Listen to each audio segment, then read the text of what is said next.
जय माता दी। प्रेम से बोलिए संतोषी माता की जय। आज शुक्रवार के दिन आप सुनिए संतोषी माता की व्रत कथा। एक बुढ़िया थी और उसके 7 बेटे थे। 6 बेटे कमाने वाले थे और एक बेटा निकम्मा था। बुढ़िया माँ 6 पुत्रों की रसोई बनाती, भोजन कराती और पीछे से जो कुछ बचता वो 7वें पुत्र को दे देती। परंतु वह बड़ा भोला भाला था, मन में कुछ विचार नहीं करता था। एक दिन वह अपनी बहू से बोला, देखो मेरी माता का मुझ पर कितना प्रेम है। वह बोली, क्यों नहीं, सबका झूठा बचा हुआ तुमको खिलाती है। वह बोला, ऐसा भी हो सकता है क्या? मैं जब तक आंखों से न देखूं मान नहीं सकता। बहू ने हंसकर कहा, देख लोगे तब तो मानोगी। कुछ दिन बाद बड़ा त्योहार आया। घर में 7 प्रकार के भोजन और चूरमा के लड्डू बने। वह जांचने को सर के दर्द का बहाना कर पतला कपड़ा सिर पर ओढ़कर रसोई घर में सो गया और कपड़े में से सब देखता रहा। 6 भाई भोजन करने आए। उसने देखा माँ ने उनके लिए सुंदर सुंदर आसन बिछाए, 7 प्रकार की रसोई परोसी। वह आग्रह करके जिमाती रही, वह देखता रहा। 6 भाई भोजन कर उठे तब माँ ने उनकी झूठी थालियों में से लड्डुओं के टुकड़ों को उठाया और एक लड्डू बनाया। झूठन साफ करके बुढ़िया माँ ने पुकारा, उठ बेटा, 6 भाई भोजन कर गए, अब तू ही बेटा बाकी है, उठ और तू कब खाएगा? वह कहने लगा, माँ मुझे भोजन नहीं करना, मैं परदेश जा रहा हूँ। माता ने कहा, कल जाता तो आज ही जा।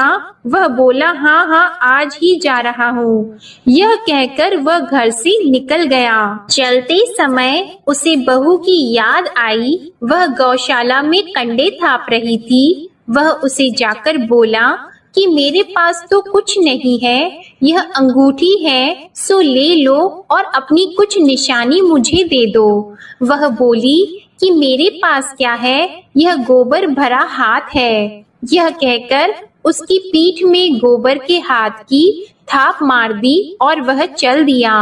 चलते चलते दूर देश में पहुंचा। वहां पर एक साहूकार की दुकान थी। वहां जाकर बोला, भाई मुझे नौकरी पर रख लो। साहूकार को नौकर की जरूरत थी। साहूकार उससे बोला, तू नौकरी पर रह जा। लड़के ने पूछा, तनख्वाह क्या रहेगी? साहूकार ने कहा, काम देखकर दाम मिलेंगे। साहूकार की नौकरी मिल गई।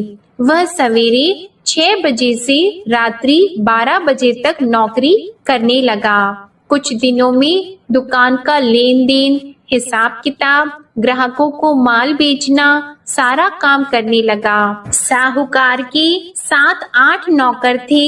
वे सब चक्कर खाने लगे कि यह नया नौकर बहुत होशियार बन गया है। सेठ ने भी काम देखा और 3 महीने के अंदर ही उसे मुनाफे का साझीदार बना लिया।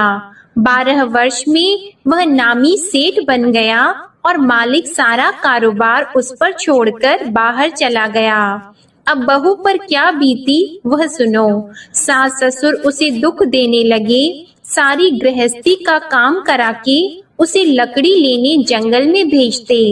इस बीच घर की रोटियों के आटे से भी जो भूसी निकलती उसकी रोटी बनाकर रख दी जाती और फूटे नारियल की नरेली में पानी। इस तरह दिन बीतते रहे।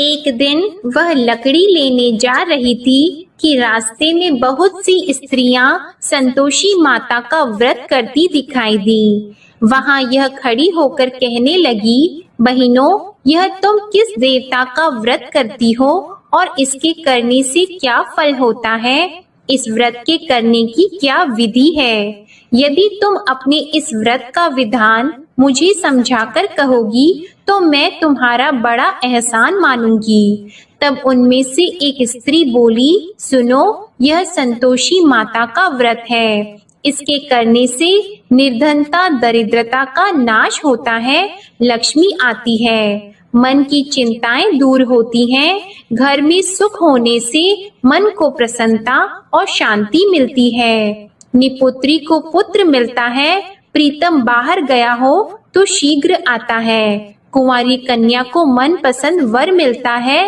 राजद्वार में बहुत दिनों से मुकदमा चलता हो तो वह भी खत्म होता है। कलह क्लेश की निवृत्ति हो, सुख शांति हो, घर में धन जमा हो, पैसा जायदाद का लाभ हो और भी मन में जो कुछ कामना हो वह सब इस संतोषी माता की कृपा से पूरी होती है। स्त्री कहने लगी, 1.25 आने का गुड़ चना लेना, इच्छा हो तो 5.25 आने का लेना या 1.25 रुपए का भी, सहूलियत के अनुसार ही लेना, बिना परेशानी श्रद्धा और प्रेम से जितना भी बन सके सवाया लेना।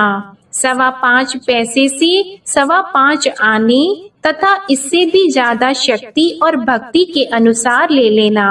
हर शुक्रवार को निराहार रहकर कथा कहना और सुनना। इसके बीच क्रम टूटे नहीं, लगातार नियम पालन करते रहना। सुनने वाला कोई न मिले तो घी का दीपक जलाकर उसके आगे जल के पात्र को रखकर कथा कहना, परंतु नियम न टूटे। जब तक कार्य सिद्ध न हो नियम पालन करना और कार्य सिद्ध हो जाने पर व्रत का उद्यापन करना। 3 मास में माता फल पूरा करती है। यदि किसी के खोटे ग्रह हो तो भी माता 1 वर्ष में अवश्य कार्य सिद्ध करती हैं। कार्य सिद्ध होने पर ही उद्यापन करना चाहिए, बीच में नहीं करना चाहिए। उद्यापन में 2.5 सेर आटे का खाजा तथा इसी अनुसार से खीर तथा चने का साग बनाना। 8 लड़कों को भोजन कराना। जहाँ तक मिले देवर जेठ भाई बंधु कुटुंब के लड़के लेना, न मिले तो रिश्तेदारों और पड़ोसियों के लड़के बुलाना। उन्हें भोजन कराकर यथाशक्ति दक्षिणा देना और माता का नियम पूरा करना। उस दिन घर में कोई खटाई नहीं बनाना।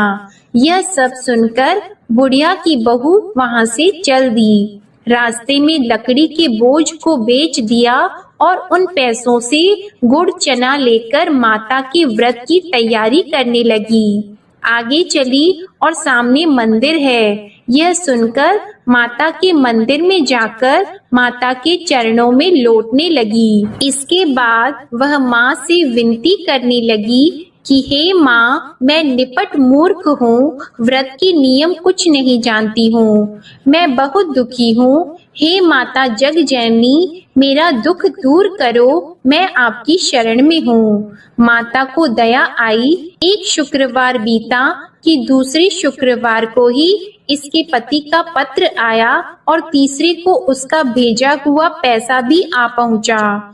यह देखकर जेठानी मुंह सिकोड़ने लगी। इतने दिनों में इतना पैसा आया, इसमें क्या बढ़ाव है। लड़के ताने देने लगे कि काकी के पास अब पत्र आने लगे, रुपए आने लगा, अब तो काकी की खातिर बढ़ जाएगी, अब तो काकी बुलाने से भी नहीं बोलेगी। बेचारी सरलता से यह कहती है कि भैया पत्र आएगा, रुपए आएंगे तो हम सबके लिए अच्छा है। ऐसा कहकर आंखों में आंसू भरकर संतोषी माता के मंदिर में आकर मातेश्वरी के चरणों में गिरकर रोने लगी। माँ, मैंने तुमसे पैसा नहीं मांगा, मुझे पैसे से क्या काम है, मुझे तो अपनी सुहाग से काम है, मैं तो अपने स्वामी की दर्शन और सेवा मांगती हूँ। तब माता ने प्रसन्न होकर कहा, जा बेटी, तेरा स्वामी आएगा। यह सुनकर खुशी से वह बावली होकर घर जाकर काम करने लगी। अब संतोषी माँ विचार करने लगी, इस भोली पुत्री से मैंने कह तो दिया कि तेरा पति आएगा, पर आएगा कहाँ से? वह तो इसे स्वप्न में भी याद नहीं करता। इसे याद दिलाने तो मुझे ही जाना पड़ेगा। इस तरह माता उस बुढ़िया के बेटे के पास जाकर स्वप्न में प्रकट होकर कहने लगी, साहूकार के बेटे, सोता है या जागता है? वह कहता है, माता सोता भी नहीं हूँ, जागता भी नहीं हूँ, बीच में ही हूँ, कहो क्या आज्ञा है। माँ कहने लगी, तेरा घर बार है या नहीं। वह बोला, मेरा सब कुछ है माता, माँ बाप भाई बहन बहू क्या कमी है। माँ बोली, पुत्र तेरी घरवाली कष्ट उठा रही है, माँ बाप उसे दुख दे रहे हैं, वह तेरे लिए तरस रही है, तू उसकी सुध ले। वह बोला, हाँ माता यह तो मुझे मालूम है, परंतु जाऊं कैसे। परदेश की बात है, लेन देन का कोई हिसाब नहीं, कोई जाने का रास्ता नजर नहीं आता, कैसे चला जाऊं। माँ कहने लगी, मेरी बात मान, सवेरे नहा धोकर संतोषी माता का नाम लेकर घी का दीपक जलाकर दंडवत कर दुकान पर जा बैठना। देखते देखते तेरा लेन देन चुक जाएगा, जमा माल बिक जाएगा, सांझ होते होते धन का ढेर लग जाएगा। अब तो वह सवेरे बहुत ही जल्दी उठकर मित्र बंधुओं से अपने सपने की बात कहता है। वे सब उसकी बात अनसुनी करके खिल्ली उड़ाने लगे। कहीं सपने भी सच्चे होते हैं। एक बूढ़ा बोला, देख भाई मेरी बात मान, इस तरह साच झूठ कहने के बदले देवता ने जैसा ही कहा है वैसा ही करना, तेरा क्या जाता है। अब बूढ़े की बात मानकर वह नहा धोकर संतोषी माता को दंडवत कर घी का दीपक जलाकर दुकान पर जा बैठता है। थोड़ी देर में वह क्या देखता है कि देने वाले रुपया लाए, लेने वाले हिसाब लाए। कोठे में भरे सामानों के खरीदार नगद में सौदा करने लगे। शाम तक धन का ढेर लग गया। मन में माता का नाम लेकर प्रसन्न होकर घर जाने के वास्ते गहना कपड़ा सामान खरीदने लगा। यहाँ के काम से निपट घर को रवाना हुआ। उधर बहू बेचारी जंगल में लकड़ी लेने जाती है। लौटते वक्त माताजी के मंदिर पर विश्राम करती है। वह तो उसका रोज रुकने का स्थान ही था। दूर धूल उड़ती देखकर वह माता से पूछती है, हे माता यह धूल कैसे उड़ रही है। माँ कहती है, हे पुत्री तेरा पति आ रहा है, अब तू ऐसा कर लकड़ियों के 3 बोझ बना ले, एक नदी के किनारे रख, दूसरा मेरे मंदिर पर और तीसरा अपने सिर पर रख। तेरे पति को लकड़ी का गट्ठा देकर मोह पैदा होगा, वह यहाँ रुकेगा, नाश्ता पानी बनाकर खाकर माँ से मिलने जाएगा। तू लकड़ी का बोझ उठाकर जाना और बीच चौक में गट्ठा लाकर 3 आवाजें जोर से लगाना। लो सासू जी लकड़ियों का गट्ठा लाई हूँ, भूसी की रोटी दो, नारियल के खोपड़े में पानी दो, आज कौन मेहमान आया है। माँ की यह बात सुनकर वह बहुत अच्छा माताजी कहकर प्रसन्न मन होकर लकड़ियों के 3 गट्ठे ले आई। एक नदी के तट पर एक माता के मंदिर पर रखा। इतने में ही वह मुसाफिर आ पहुंचा। सूखी लकड़ी देखकर उसकी इच्छा हुई कि अब यहीं निवास करें और भोजन बनाकर खा पीकर गांव जाएं। इस प्रकार भोजन बनाकर विश्राम लेकर गांव को गया। उसी समय बहू सिर पर लकड़ी का गट्ठा लिए आती है। उसे आंगन में डालकर जोर से 3 आवाज देती है, लो सासू जी लकड़ी का गट्ठा लो, भूसी की रोटी दो, नारियल के खोपड़े में पानी दो, आज कौन आया है। यह सुनकर उनकी सास अपने दिए हुए कष्टों को भुलाने हेतु कहती है, बहू ऐसा क्यों कहती हो, तेरा मालिक ही तो आया है, बैठ मीठा भात खाकर कपड़े गहने पहन। इतने में आवाज सुनकर उसका स्वामी बाहर आता है और अंगूठी देखकर व्याकुल हो जाता है। माँ से पूछता है, माँ यह कौन है। माँ कहती है, बेटा ये तेरी बहू है, आज 12 वर्ष हो गए जब से गया है, तब से सारे गांव में जानवर की तरह भटकती फिरती है, काम काज घर का कुछ करती नहीं, 4 समय आकर खा जाती है। अब तुझे देखकर भूसी की रोटी और नारियल के खोपड़े में पानी मांगती है। वह लज्जित होकर बोला, ठीक है माँ, मैंने इसे भी देखा और तुम्हें भी, अब मुझे दूसरे घर की चाबी दो तो मैं उसमें रहूंगा। ठीक है बेटा, जैसी तेरी मर्जी। यह कहकर माँ ने चाबी का गुच्छा उसे दे दिया। उसने लेकर दूसरे कमरे को खोलकर सारा सामान जमाया और एक दिन में ही वहां राजा के महल जैसा ठाट बाट बन गया। अब क्या था, वह सुख भोगने लगी। इतने में अगला शुक्रवार आया। उसने अपने पति से कहा, मुझे माता का उद्यापन करना है। उसका पति बोला, बहुत अच्छा, कर लो, अपनी खुशी से यह भी कर लो। तुरंत ही वह उद्यापन की तैयारी करने लगी। जेठ के लड़के को भोजन के लिए कहने लगी। उसने मंजूर किया, परंतु पीछे जेठानी अपने बच्चों को सिखाती है, देखो भोजन के समय सब लोग खटाई मांगना, जिससे इसका उद्यापन पूरा न हो। लड़के खाना खाने आए, खीर पेट भरकर खाई, परंतु बात याद आते ही कहने लगे, हमें कुछ खटाई खाने को दो, खीर खाना हमें भाता नहीं, यह देखकर अरुचि होती है। बहू कहने लगी, खटाई किसी को नहीं दी जाएगी, यह तो संतोषी माता का प्रसाद है। लड़के उठकर खड़े हुए और बोले, पैसे लाओ। भोली बहू कुछ जानती नहीं थी, सो उन्हें पैसे दे दिए। लड़के उसी समय उठकर इमली लेकर खाने लगे। यह देखकर बहू पर माता ने कोप किया। राजा के दूत उसके पति को पकड़कर ले गए और जेठ जेठानी मन माने खोटे वचन कहने लगे। लूट लूट कर धन इकट्ठा कर लाया था, सो राजा के दूत उसे पकड़कर ले गए हैं। अब सब मालूम हो जाएगा जब जेल की रोटी खाएगा। बहू से यह वचन सहन नहीं हुआ। रोती रोती माता के मंदिर में गई और बोली, हे माता, तुमने यह क्या किया? हंसाकर क्यों रुलाती हो? माता बोली, पुत्री, तूने उद्यापन करके मेरा व्रत भंग किया, इतनी जल्दी सब बातें भुला दी। वह कहने लगी, माता, भूली तो नहीं हूँ, न कुछ अपराध किया है, मुझे तो लड़कों ने भूल में डाल दिया, मैंने भूल से उन्हें पैसे दे दिए, मुझे क्षमा करो माँ। माँ बोली, ऐसी भी कहीं भूल होती है? वह बोली, माँ मुझे माफ कर दो, मैं फिर तुम्हारा उद्यापन करूंगी। माँ बोली, अब भूल मत करना। वह बोली, अब भूल नहीं होगी माता, अब बताओ वे कैसे आएंगे? माँ बोली, जा पुत्री, तेरा मालिक तुझे रास्ते में ही आता मिलेगा। वह निकली, रास्ते में पति आता मिला तो उसने पूछा, तुम कहाँ गए थे?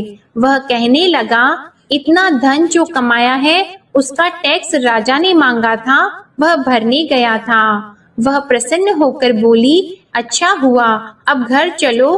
कुछ दिन बाद फिर शुक्रवार आया तो वह बोली, मुझे माता का उद्यापन करना है। पति ने कहा, कर लो। वह फिर जेठ के लड़कों से भोजन को कहने लगी तो जेठानी ने एक दो बातें सुनाई और लड़के सिखा दिए कि तुम पहले ही खटाई मांग लेना। लड़के कहने लगे कि हमें खीर खाना नहीं भाता, कुछ खटाई खाने को दो। तो बहू बोली, खटाई खाने को नहीं मिलेगी, खाना हो तो खाओ। यह कहकर ब्राह्मणों के लड़के लाकर भोजन कराने लगी। यथाशक्ति दक्षिणा की जगह एक एक फल उन्हें दिया। इससे संतोषी माता प्रसन्न हुई। माता की कृपा होते ही 9वें मास उसको चंद्रमा के समान सुंदर पुत्र प्राप्त हुआ। वह पुत्र को लेकर प्रतिदिन माता जी के मंदिर को जाने लगी। माँ ने सोचा कि यह रोज आती है, आज क्यों न मैं ही इसके घर चलूं, इसका आसरा देखूं तो सही। यह विचार कर माता ने भयानक रूप बनाया। गुड़ और चने से सना मुख, ऊपर से सूंड के समान होठ, उस पर मक्खियां भिनभिना रही हैं। दहलीज में पैर रखते ही उसकी सास चिल्लाई, देखो कोई चुड़ैल डाकिनी चली आ रही है, लड़कों इसे भगाओ नहीं तो किसी को खा जाएगी। लड़के डरने लगे, चिल्लाकर खिड़की बंद करने लगे। बहू रोशनदान में से देख रही थी। प्रसन्नता से पगली होकर चिल्लाने लगी कि आज मेरी माता मेरे घर आई है। यह कहकर बच्चे को दूध पिलाने से हट जाती है। इतने में सास का क्रोध फूट पड़ा। वह बोली कि इसे देखकर कैसे उतावली हुई जो बच्चे को पटक दिया। इतने में माँ के प्रताप से जहाँ देखो वहाँ लड़के ही लड़के नजर आने लगे। बहू बोली, माँ जी, मैं जिनका व्रत करती हूँ यह वह संतोषी माता है। इतना कहकर झट से सारे घर के किवाड़ खोल दिए और सबने माता के चरण पकड़ लिए और विनती कर कहने लगे, हे माता, हम मूर्ख हैं, अज्ञानी हैं, तुम्हारी व्रत की विधि हम नहीं जानते हैं। तुम्हारा व्रत भंग करके हमने बहुत बड़ा अपराध किया है। हे माता, बहू को जैसा फल दिया वैसा सबको देना। जो भी यह कथा पढ़ेगा या सुनेगा उसके सभी मनोरथ पूर्ण होंगे। प्रेम से बोलिए संतोषी माता की जय। आइए अब सुनते हैं संतोषी माता की आरती। जय संतोषी माता मैया, जय संतोषी माता, अपने सेवक जन की सुख संपत्ति दाता। जय संतोषी माता मैया, जय संतोषी माता, सुंदर चीर सुनहरी माँ धारण कीन्हो, हीरा पन्ना दम के तन श्रृंगार लीन्हो। जय संतोषी माता मैया, जय संतोषी माता, गेरू लाल छटा छवि बदन कमल सोहे, मंद हंसत करुणामय, मंद हंसत करुणामय, त्रिभुवन जन मोहे। जय संतोषी माता मैया, जय संतोषी माता, स्वर्ण सिंहासन बैठी चवर ढुरे प्यारे, धूप दीप मधुमेवा भोग धरे न्यारे। जय संतोषी माता मैया, जय संतोषी माता, गुड़ अरु चना परम प्रिय तामे संतोष कियो, संतोषी कहलाई भक्तन वैभव दियो। जय संतोषी माता मैया, जय संतोषी माता, शुक्रवार प्रिय मानत आज दिवस सोही, भक्त मंडली छाई कथा सुनत मोही। जय संतोषी माता मैया, जय संतोषी माता, मंदिर जगमग ज्योति मंगल ध्वनि छाई, विनय करे हम बालक चरणन सिर नाई। जय संतोषी माता मैया, जय संतोषी माता, भक्ति भावमय पूजा अंगीकृत कीजिए, जो मन बसे हमारी इच्छा फल दीजिए। जय संतोषी माता मैया, जय संतोषी माता, दुखी दरिद्री रोगी संकट मुक्त किए, बहु धन धान्य भरे घर सुख सौभाग्य दिए। जय संतोषी माता मैया, जय संतोषी माता, ध्यान धरियो जिस जन ने मन वांछित फल पायो, पूजा कथा श्रवण कर घर आनंद आयो। जय संतोषी माता मैया, जय संतोषी माता, शरण गहे की लज्जा राखियो जगदम्बे, संकट तू ही निवारे दयामयी अम्बे। जय संतोषी माता। मैया जय संतोषी माता। संतोषी माँ की आरती जो कोई नर गावे, रिद्धि सिद्धि सुख संपत्ति जी भर कर पावे। जय संतोषी माता। मैया जय संतोषी माता। जय संतोषी माता।